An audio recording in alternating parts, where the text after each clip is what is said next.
दोस्तों, पति ब्रह्मचारी सीरियल में अब कहानी पहुंच चुकी है एक ऐसे मोड़ पर जहां रोमांच और ड्रामा दोनों ही अपने चरम पर हैं। जहां एक और सूरज अपने ब्रह्मचारी व्रत और अपने दिल की छुपी हुई भावनाओं के बीच फंसा हुआ है, वहीं दूसरी तरफ आदित्य उसकी जिंदगी में भूचाल मचाने के लिए हर चाल चल रहा है। और अब इन दोनों के बीच होने वाला कबड्डी का महायुद्ध पूरे घर का माहौल बदलने वाला है। कहानी शुरू होती है सूरज और ईशा के रिश्ते से। हम सब जानते हैं कि सूरज हमेशा खुद को पक्का ब्रह्मचारी कहता आया है। उसने तो अपनी पत्नी ईश जी को तलाक तक दे दिया था ताकि दुनिया के सामने उसका ब्रह्मचरी इमेज बनी रहे। लेकिन हकीकत ये है कि सूरज के दिल में अब ईशा के लिए प्यार जाग चुका है। और इसी बीच सूरज के बचपन का दोस्त आदित्य और उसकी जिंदगी में एन जी के कमरे में जाता है, उन्हें हंसाने के लिए जोक सुनाता है, उनकी तारीफ करता है और ये सब देखकर सूरज का खून खौल होता है। लेकिन बेचारा सूरज खुलकर कुछ कहे भी नहीं सकता क्योंकि उसने ही तो खुद ईशा को तलाक दिया था। इसी जलन और गुस्से में सूरज ने एक बड़ी गलती कर दी। आदित्य पर हमला करने के लिए सूरज ने मिर्चें हैं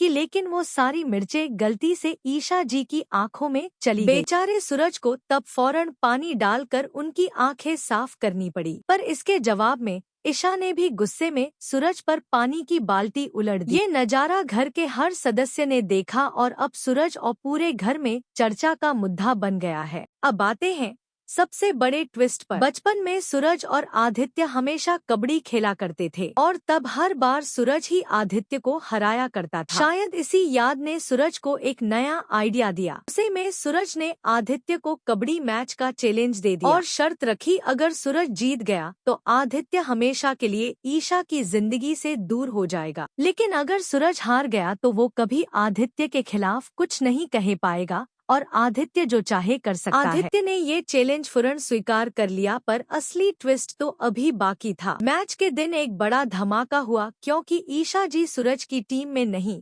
बल्कि आदित्य की टीम में खड़ी थी। जी हाँ, अब सूरज को सिर्फ आदित्य से ही नहीं बल्कि अपनी ही पत्नी से भी मैदान में भिड़ना था। मैच शुरू सूरज अपनी पुरानी फुर्ती और ताकत से आदित्य की टीम को धूल चटा देता है। आदित्य के सामने सूरज हर दांव में बाजी मार लेता है, लेकिन तभी मैदान में आती है ईशा जी। जैसे ही ईशा जी सूरज के सामने आई, सूरज के पसीने छूट गए क्योंकि वो जानता था कि अगर उसने खेल के दौरान ईशा को छुआ तो सबके सामने उसका ब्रह्मचारी व्रत टूट जाएगा। और यही बात सूरज को सबसे ज्यादा डरा। मैदान में कबड्डी का खेल चल रहा था, लेकिन सूरज की आंखों के सामने सिर्फ एक सवाल था, क्या वो ईशा को छुए बिना जीत सकता है? पर दोस्तों, कबड्डी का खेल बिना छुए जीतना मुमकिन नहीं।